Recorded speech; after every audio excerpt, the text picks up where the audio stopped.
महिला बस बाहर सब्जी खरीदने जाना चाहती थी, लेकिन जैसे ही उसने दरवाजा खोला वह डर के मारे देखती है कि दरवाजे के सामने एक विशाल काली दीवार खड़ी है। पति पत्नी यह देखकर तुरंत हैरान रह गए। उन्हें बिल्कुल भी समझ नहीं आया कि पिछली रात क्या हुआ था। यह काली दीवार कहां से आई। शुरू में दोनों ने सोचा कि यह किसी की शरारत है, लेकिन जब वे खिड़की से बाहर जाने की तैयारी कर रहे थे तो उन्होंने डर के मारे देखा कि सभी निकास रहस्यमय काली दीवार से बंद हो चुके हैं। इतना ही नहीं, यह ईंट की दीवार विशेष सामग्री से बनी है। निक चाहे जितना भी कोशिश करे, यह काली दीवार हिलती तक नहीं। यह दृश्य देखकर पत्नी लिसा ने तुरंत पुलिस को बुलाने का सोचा, लेकिन अजीब बात यह थी कि इस समय दोनों के फोन पर कोई सिग्नल नहीं आ रहा था। हेलो। जब वे पूरे घर में सिग्नल खोज रहे थे, निक ने एक अजीब बात देखी। उसने देखा कि जैसे ही इलेक्ट्रॉनिक उपकरण काली दीवार के पास आते हैं वे प्रभावित होते हैं। जाहिर है यह काली दीवार ही फोन के सिग्नल खोने का असली कारण है। बाहर जाने की जल्दी में लिसा ने तुरंत दराज से इलेक्ट्रिक ड्रिल निकाली और बिना कुछ कहे काली दीवार में ड्रिल करने लगी। लेकिन दोनों के लिए चौंकाने वाली बात यह थी कि चाहे वे कितनी भी कोशिश करें, ये काली दीवार बिल्कुल भी क्षतिग्रस्त नहीं हुई। अविश्वासी दंपति ने बारी बारी से ड्रिल की, लेकिन भले ही ड्रिल बिट से चिंगारियां निकलने लगी, यह काली दीवार फिर भी पूरी तरह से सुरक्षित रही। मजबूर होकर उन्होंने ड्रिल के पास की दीवार को ड्रिल किया, लेकिन परिणाम ने उन्हें निराश कर दिया। उनकी दीवार के बाहरी हिस्से को पूरी तरह से रहस्यमयी काली दीवार ने घेर लिया था। दोनों यह देखकर तुरंत हैरान रह गए। इतनी बड़ी मात्रा में काम एक रात में कैसे पूरा हुआ। लेकिन इसी समय पड़ोसी के घर से आवाज आई, जिससे दोनों को उम्मीद की किरण नजर आई। आवाज सुनने का मतलब था कि यह दीवार काले ईंटों से बंद नहीं हुई थी। जैसा कि उम्मीद थी, इलेक्ट्रिक ड्रिल के नीचे उन्होंने जल्दी से इस दीवार को तोड़ दिया और पड़ोसी दंपति से मिल गए। थोड़ी बातचीत के बाद उन्हें पता चला कि वे भी काली दीवार से घर में फंसे हुए थे। कोई नहीं समझ पा रहा था कि यह काली दीवार कहां से आई और इसके पीछे असली मकसद क्या था। और भी बुरी बात यह थी कि समय के साथ घर की पानी की आपूर्ति भी बंद हो गई थी, और पानी की आपूर्ति खोने का मतलब ये था कि वे जल्द ही प्यास से मर जाएंगे। यह स्थिति देखकर निक गुस्से से भर गया और उसने फोन उठाकर काली दीवार पर फेंक दिया। लेकिन इस हरकत से उसे एक नई खोज हुई। टूटे हुए फोन के पुर्जे काली दीवार पर चिपक गए। क्या यह काली ईंटें चुंबक से बनी हैं? अपने विचार की पुष्टि करने के लिए उसने तुरंत बड़ी मात्रा में लोहे की वस्तुएं निकाली और पूरी काली दीवार पर समान रूप से फैला दी। थोड़ी कोशिश के बाद उसने पाया कि काली दीवार में वास्तव में एक रहस्य छिपा था, और वह यह था कि काली दीवार की चुंबकीय शक्ति अलग अलग थी। शायद काली दीवार का रहस्य इन 4 सबसे मजबूत चुंबकीय बिंदुओं में छिपा था। लेकिन जैसे ही दोनों सोच रहे थे, दीवार पर लोहे की वस्तुएं अचानक हिलने लगीं। शुक्र है कि निक ने तेजी से प्रतिक्रिया दी और समय पर अपनी पत्नी को चोट से बचा लिया, लेकिन दुर्भाग्य से उसकी पीठ पर लौटे हुए लोहे के टुकड़े से चोट लग गई। मजबूरी में उसने पहले अपनी पत्नी से अपने घाव को बांधने के लिए कहा। थोड़ी देर आराम करने के बाद दोनों ने पड़ोसी के घर की ओर जाने वाले छेद को बड़ा करना शुरू किया। सोच रहे थे कि ज्यादा लोग मिलकर ज्यादा ताकत लगाएंगे। उन्होंने तय किया कि वे वहां जाकर उनके साथ मिलकर भागने की योजना बनाएंगे। लेकिन इस समय पड़ोसी दंपति भी रहस्यमयी काली दीवार के सामने असहाय थे। यह महसूस करते हुए कि वे अब और इंतजार नहीं कर सकते, निक ने चारों ओर उपयुक्त उपकरण खोजने शुरू किए। अंत में उसने पड़ोसी के घर में एक बड़ा लोहे का हथौड़ा पाया। उसने काली दीवार पर मारना शुरू किया, लेकिन उसके हाथ सुन्न हो गए और सामने की काली दीवार फिर भी हिली नहीं। जाहिर है यह काली दीवार इतनी मजबूत थी कि वे कल्पना भी नहीं कर सकते थे। अब बल प्रयोग करना बेकार था। इस समय वास्तुकार लिसा को अचानक कुछ याद आया। असल में इससे पहले उसने पता लगाया था यह अपार्टमेंट 1997 में बनाया गया था और द्वितीय विश्व युद्ध के दौरान इसके नीचे एक बंकर बनाया गया था जो मेट्रो सिस्टम से जुड़ा था। इसलिए लिसा को यकीन था कि अगर वे नीचे की ओर खुदाई करते रहेंगे तो वे निश्चित रूप से बंकर तक पहुंच जाएंगे और वहां से बाहर निकल जाएंगे। इस उपाय को कारगर समझते हुए इस समय वे पानी और भोजन से वंचित हो चुके हैं। अगर वे समय पर बाहर नहीं निकले तो सभी यहाँ फंसकर मर जाएंगे। जल्दी ही फर्श में एक बड़ा छेद कर दिया गया। आधे दिन तक यह सुनिश्चित करने के बाद कि नीचे कोई नहीं है, निक चादर के सहारे नीचे उतर गया। लेकिन जैसे ही वह आसपास की स्थिति का जायजा ले रहा था, एक गंभीर रूप से बीमार बुजुर्ग हाथ में बंदूक लिए बाहर आ गया। बुजुर्ग ने सोचा कि निक उसकी सामग्री चुराना चाहता है, इसलिए उसने उसे तुरंत वापस जाने की धमकी दी। क्योंकि अब की स्थिति जैसे कि दुनिया का अंत हो, केवल सामग्री ही सबसे महत्वपूर्ण है। हालांकि निक लगातार सब कुछ समझाने की कोशिश कर रहा था, लेकिन बुजुर्ग कुछ भी सुनने को तैयार नहीं था। सौभाग्य से इस समय बुजुर्ग की पोती बाहर आ गई और समय पर बुजुर्ग को बंदूक नीचे रखने के लिए मना लिया। कुछ बातचीत के बाद बुजुर्ग ने कुछ लोगों के भागने की योजना में शामिल होने के लिए सहमति दे दी। बुजुर्ग की अनुमति मिलने के बाद कुछ लोग बिना कुछ कहे फर्श को तोड़ने लगे। हालांकि इस समय निक ने अचानक ध्यान दिया कि अभी अभी तोड़ा गया धुआं सेंसर कुछ असामान्य लग रहा था। लेकिन जब उसने इसे खोला तो उसने पाया कि अंदर एक कैमरा छिपा हुआ था। संदेह के साथ उसने बुजुर्ग से पूछा, क्या यह कैमरा उसने लगाया है? हालांकि बुजुर्ग भी इस बारे में अनजान था। वह केवल इतना जानता था कि ये सब मकान मालिक ने लगाया था। अपने मन की धारणा को सत्यापित करने के लिए निक ने तुरंत रसोई के धुआं सेंसर को भी खोल दिया। जैसा कि उम्मीद थी, अंदर भी एक कैमरा लगा हुआ था। ये दृश्य देखकर सभी को एहसास हुआ कि शायद ये पूरी तरह से एक बंदरों की नाटकबाजी है। मकान मालिक ने जानबूझकर एक काली दीवार बनाई जिससे इन लोगों को यहाँ फंसा दिया, और मकान मालिक और पर्दे के पीछे के अमीर लोग निश्चित रूप से मॉनिटर के सामने इन लोगों का मजा देख रहे होंगे। जब उन्हें पता चला कि मकान मालिक बगल में ही रहता है तो सभी ने तुरंत रसोई की दीवार को तोड़ दिया, मकान मालिक से जवाब मांगने का इरादा किया। हालांकि जब वे मकान मालिक के घर में पहुंचे तो उन्होंने भयभीत होकर देखा कि मकान मालिक पहले ही खून के तालाब में गिरा हुआ था, और अजीब बात यह थी कि उसके दोनों हाथ गायब थे। इस अजीब मौत ने तुरंत सभी को आतंकित कर दिया। लगता है कि इसके पीछे की सच्चाई कुछ असाधारण है।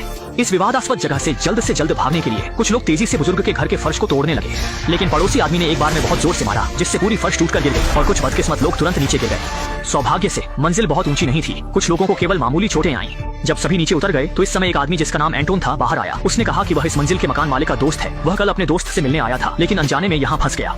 लेकिन इस समय किसी को भी उसकी बातें सुनने का बिल्कुल मन नहीं था। तत्काल आवश्यकता थी, वे केवल यहाँ से बाहर निकलना चाहते थे। लेकिन यह सुनकर एंटोन हंस पड़ा और बेहिचक बोला कि बाहर जाना भी मौत का रास्ता है। फिर उसने सभी को बताया कि वह उच्च तकनीक वाली काली दीवार वास्तव में हमारी सुरक्षा के लिए है, क्योंकि कल रात उसने टीवी पर एक खबर देखी थी जिसमें कहा गया था कि एक रहस्यमय वायरस फैल रहा है। निवासियों की सुरक्षा सुनिश्चित करने के लिए उच्च अधिकारियों ने सभी को घर में बंद करने के लिए रहस्यमय काली दीवार का उपयोग किया और कहा कि उसका दोस्त वायरस से संक्रमित होने के कारण मर गया। हालांकि एंटोन ने बहुत विश्वास के साथ कहा, लेकिन सभी अभी भी आधे अधूरे मन से उस पर भरोसा कर रहे थे। आखिरकार खुद अपनी आंखों से देखकर ही सच और झूठ का फर्क किया जा सकता है। इसके लिए उन्होंने फिर से फर्श को तोड़ दिया और अपनी इच्छा के अनुसार तहखाने में पहुंच गए और सफलतापूर्वक बंकर के स्टील के दरवाजे को ढूंढ लिया। लेकिन जब उन्होंने दरवाजा खोला और देखा, ये सामने का दृश्य देखकर वे वहीं स्तब्ध रह गए। दरवाजे पर अभी भी मोटी काली दीवार थी, जिसे देखकर सभी लोग तुरंत निराश हो गए। पड़ोसी आदमी ने अपने गुस्से को निकालने के लिए बुजुर्ग की पिस्तौल छीन ली और अजीब काली दीवार पर कई गोलियां चला दी। लेकिन तभी एक अजीब दृश्य सामने आया। गोलियां हवा में रहस्यमय तरीके से तैरने लगी।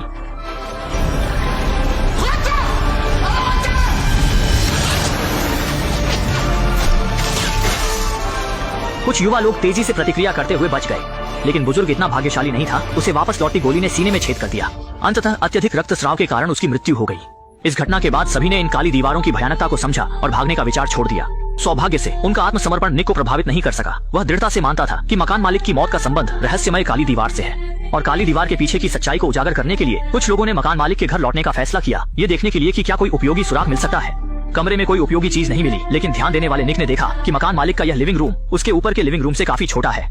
वास्तव में उसने खोजबीन के बाद पाया कि एक दीवार के पीछे एक खाली जगह है। इसका मतलब है कि एक छिपा हुआ कमरा है। जब वह इसे खोलने का तरीका खोज रहा था, पड़ोसी आदमी ने एक दराज से एक रिमोट कंट्रोल निकाला। उसने बस इसे बेतरतीब ढंग से दबाया और छिपे हुए कमरे से आवाज आई। स्पष्ट रूप से यही छिपे हुए कमरे को खोलने का नियंत्रक था। लेकिन पासवर्ड क्या था? इस समय निक को अचानक कुछ याद आया। उसने हल्के से रिमोट कंट्रोल पर आटा फूंका और अगले ही पल 4 फिंगरप्रिंट दिखाई दिए और 4 अंकों के केवल 24 संयोजन थे। लगातार प्रयासों के बाद अंततः उन्होंने छिपे हुए कमरे का दरवाजा खोल दिया, जिसमें कुछ कंप्यूटर रखे थे और उन पर सभी निगरानी दृश्य थे। मकान मालिक छिपे हुए कैमरों के माध्यम से सभी निवासियों के घर की स्थिति को स्पष्ट रूप से देख सकता था। जाहिर है मकान मालिक एक विकृत व्यक्ति था जो झांकने का शौक रखता था, लेकिन अब इन बातों पर ध्यान देने का समय नहीं था। तत्काल आवश्यकता थी काली दीवार के रहस्य को समझने की। और जब उन्होंने पिछले निगरानी वीडियो देखे तो सभी ने पाया कि ईंट की दीवार 4 बजे अचानक बिना किसी को खबर हुए प्रकट हो गई थी। निगरानी दृश्य के आगे बढ़ने के साथ निक ने देखा कि पहली मंजिल पर रहने वाला प्रोग्रामर जो एंटोन का दोस्त था, उसने रहस्यमय काली दीवार को खोलने में सफलता प्राप्त की थी।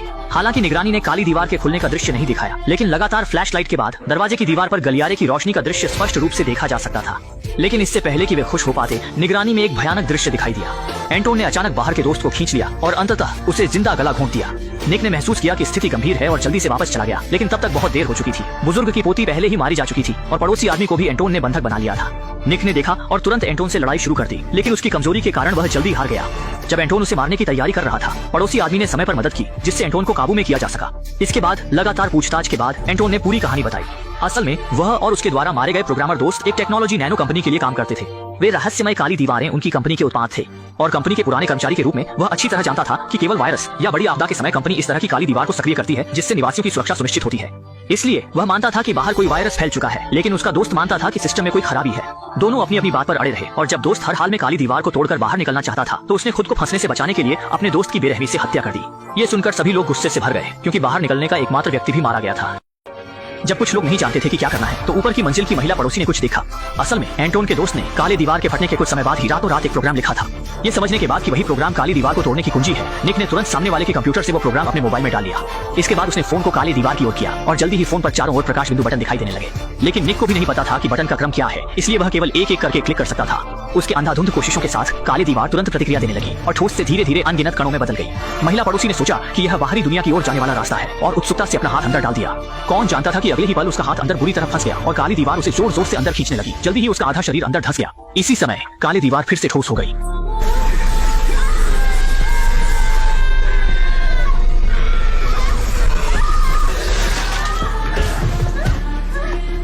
आखिरकार महिला पड़ोसी की मौत टालना संभव नहीं हुआ। यह दृश्य देखकर एंटोन ने ताना मारते हुए हंसी उड़ाई, जबकि महिला पड़ोसी का पति दुखी होकर लगातार गोली मारकर एंटोन को मार दिया। घटना के बाद वह अपनी पत्नी की जुदाई सहन नहीं कर सका और आखिरकार गोली मारकर आत्महत्या कर ली। इस सारी उथल पुथल के बाद अब केवल निक और लीसा ही बचे हैं और महिला पड़ोसी की मौत ने उन्हें यह एहसास दिलाया कि फोन पर दिखने वाले प्रकाश बिंदु इतने सरल नहीं है। यह निश्चित रूप से फोन के पासवर्ड की तरह है। सही क्रम में डालने पर ही काले दीवार को अनलॉक किया जा सकता है और आगे के 2 लोग केवल बहुत सावधानी बरत सकते हैं। जब निक ने प्रकाश बिंदु को दबाने की कोशिश की तो फोन पर दिखाई देने वाली फ्लैशलाइट ने लीसा को कुछ याद दिलाया, क्योंकि चारों बटन एक निश्चित संख्या में फ्लैश को ट्रिगर करते हैं। इसका मतलब है कि वे फ्लैश की संख्या के माध्यम से 4 बटन के क्रम को निर्धारित कर सकते हैं और एंटोन के दोस्त द्वारा काले दीवार को खोलते समय की फ्लैश स्क्रीन को संयोग से कैमरे ने रिकॉर्ड कर लिया था। इसके बाद दोनों ने फ्लैश की संख्या के माध्यम से पासवर्ड को सफलतापूर्वक जान लिया।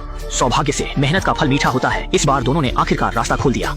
उन्होंने बहुत मेहनत की और अंततः अपनी सपनों की बाहरी दुनिया में पहुंच गए, लेकिन सामने का दृश्य उन्हें स्तब्ध कर देने वाला था। उन्होंने देखा कि सभी इमारतें रहस्यमय ईंटों से पूरी तरह से ढकी हुई थीं। भ्रमित दोनों पहले कार में बैठ गए लेकिन तभी कार का रेडियो अचानक चालू हो गया, जिसमें कहा गया कि इस बार की काली दीवार संकट एंटोन की नैनो टेक्नोलॉजी कंपनी में लगी बड़ी आग के कारण हुई थी। सिस्टम के क्षतिग्रस्त होने के कारण काले दीवार तंत्र स्वतः सक्रिय हो गया, जिससे यह त्रासदी हुई और बाहर घूम रहे अन्य लोग सुरक्षित स्थान पर इकट्ठा हो गए हैं। ये सुनकर निक और लीसा भी धीरे धीरे कार चलाकर सुरक्षित स्थान की ओर बढ़ने लगे और फिल्म यहीं समाप्त हो गई।